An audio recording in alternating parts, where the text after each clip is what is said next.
Hello, my name's Stephen, and this is Faith Ministries. I didn't know that. How many times have you said that or heard somebody else say that about a new interesting fact that they have come across? I didn't know that. Well, I came across a whole bunch of information about the King James Version Bible, the time that it was written, and some of the details about the Bible itself that I didn't know that. So here's 8 of them. I didn't know that. Number 1, King James I. And he was the guy who was around when the King James Version was printed and published. King James I and William Shakespeare actually knew each other quite well. I didn't know that. In fact, the King James, he was a rather intelligent person. He was a scholar. He studied and he was involved in the arts, etc. And therefore, he was a sponsor and supporter of William Shakespeare. And he enjoyed going to see Shakespeare's plays at the time. Double, double, toil and trouble, fire burn and cauldron bubble. Yes, Macbeth was written with the king in mind. Number 2, I didn't know that. There are more words in the King James Version Bible than most other versions of the Bible. For example, I know some of you may dispute these numbers, but this is sort of like the consensus.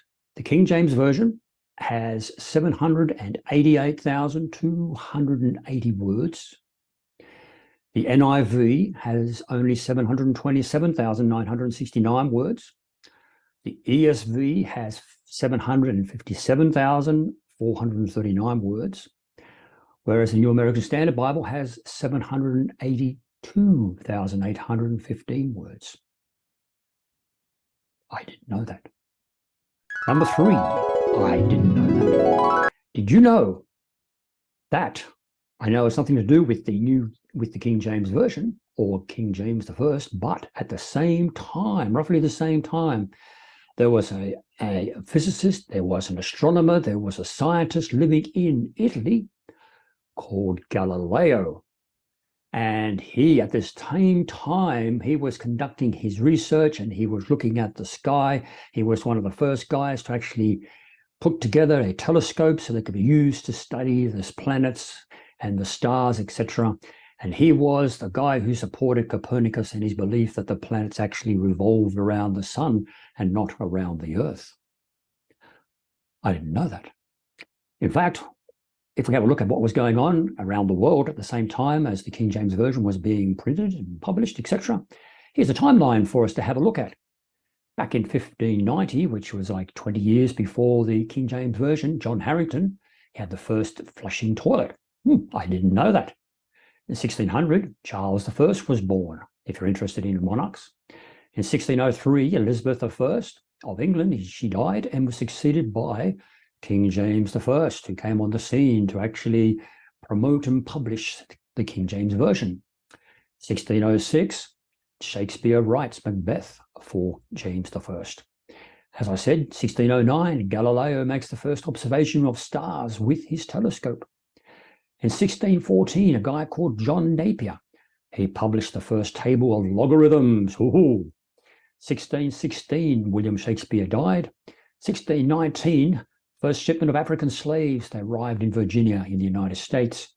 And in 1620, the pilgrims from England sailed on the Mayflower, arrived in America. I didn't know that. Number 4, I didn't know that. Early translations of the King James Version, they actually had quite a few little errors in them. Typographical errors, grammatical errors, and even some translation errors. And some of them led to some, rather what we say, infamous prints. One such error was the reprint of the King James Version in 1631, which was about 20 years later, and it was called the Wicked Bible, or the Adulterous Bible, or the Sinner's Bible. And you might be thinking, why? Well, the error occurred because when they were printing Exodus 20, verse 14, and the 10 Commandments, and it said, "Thou shalt not commit adultery," they left out the "not." And so the Bible had, "Thou shalt commit adultery." And so it got known as the Wicked Bible, the Adulterous Bible. And of course, it was pulled from print and stopped being printed. The printer was fined £300 for the error, and their printing license was cancelled. If you've got a copy of one of those Bibles, it's probably worth a lot of money these days. I didn't know that. Number 5, I didn't know that.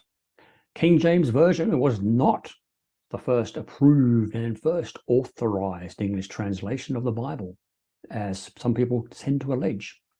For example, in 1537, the edition of the Coverdale Bible was officially approved by King Henry VIII, and it bears the royal license on its title page. Henry VIII also authorized the Great Bible in 1539. Now, if you want more information on these, please feel welcome to research them. Thomas Cromwell, who was like a vicar general, advisor to the king, King Henry's secretary, etc., he issued an injunction that a copy of the Great Bible was to be set up in every parish church. So the King James wasn't the first authorized version of the English Bible in England. I didn't know that. Number 6, I didn't know that. Many Christians believe that the King James Bible we have today is exactly the same as what it was back in 1611, but that's not completely true.